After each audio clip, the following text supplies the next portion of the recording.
हम लोग देश के लिए जान लुटाने तक की बातें करते हैं, लेकिन जब बात आती है देश या देश की सुरक्षा में लगे लोगों का सम्मान करने की, तो हम सब कुछ भूल जाते हैं।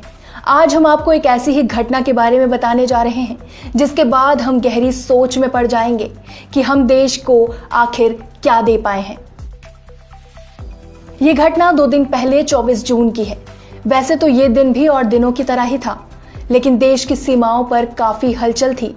इसलिए हुआ यूं कि जवानों की छुट्टियां रद्द कर दी गई और उन्हें तत्काल सीमाओं की सुरक्षा के लिए वापस बुला लिया गया। जवान स्वयं के व्यय पर इस परिस्थिति का सामना करने के लिए खुशी खुशी चल पड़े। क्योंकि ये वक्त कोरोना की महामारी का है, तो रेलवे स्टेशन और एयरपोर्ट पर सामान्य से कम ही भीड़ थी। वर्तमान परिस्थितियों के कारण आम जनता जो सैर सपाटे के लिए अक्सर लद्दाख घूमने जाती थी, अब घरों में आराम फरमा रही थी। और लद्दाख अब कोई जाए भी क्यों, अगर कोई जाएगा तो वो है एक सैनिक। वो भी ऐसे ही चल पड़ा, आनंद फानन में जो साथ रख सकता था रखा। इस जल्दबाजी में वो भूल गया कि कितना सामान वो रख सकता है और कितना नहीं।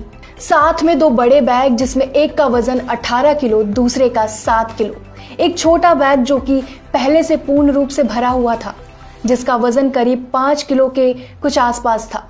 इस तरह सैनिक के पास कुल 3 बैग थे जिनका कुल वजन 30 किलो था।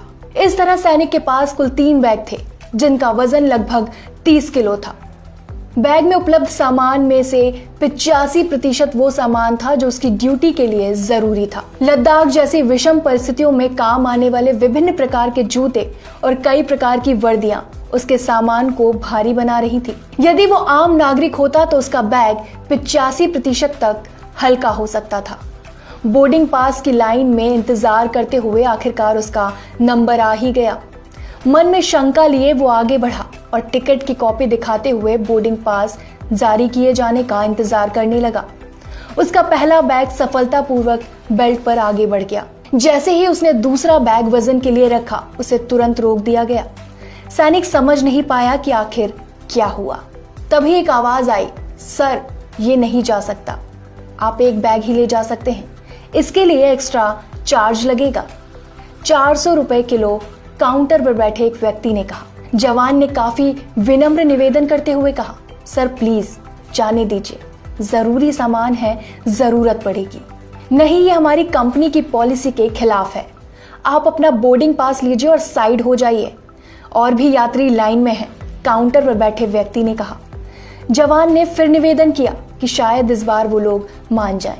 सर प्लीज देख लीजिए, ज्यादा नहीं है, 7 किलो ही तो है, अगली बार ध्यान रखूंगा।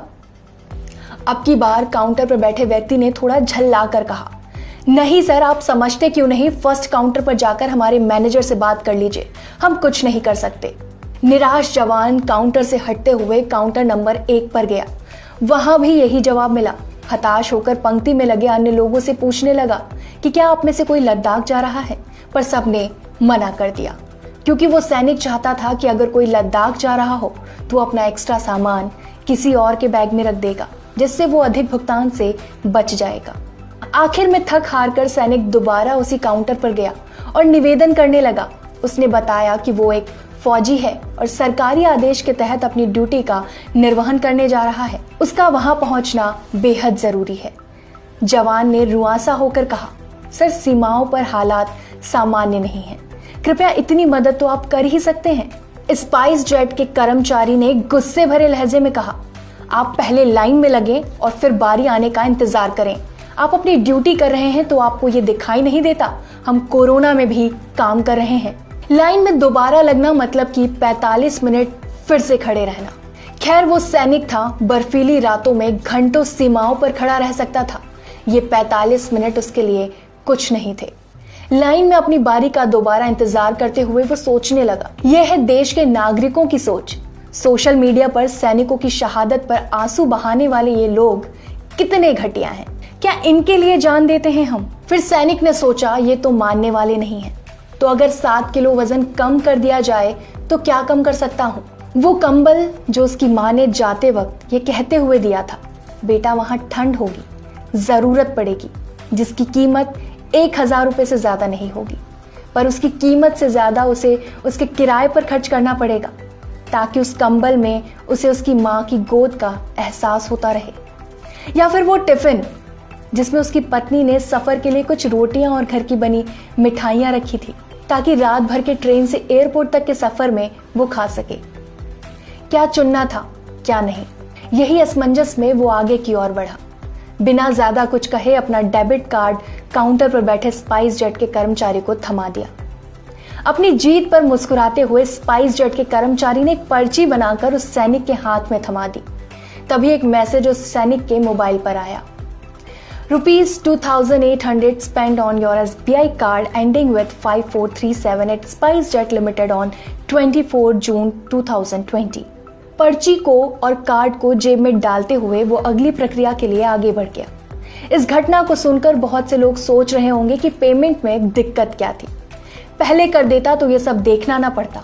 तो जरा गौर कीजिए कि 7 किलो अतिरिक्त वजन को साथ ले जाने में क्या दिक्कत थी, जबकि 85% सामान सरकारी सेवा के लिए था।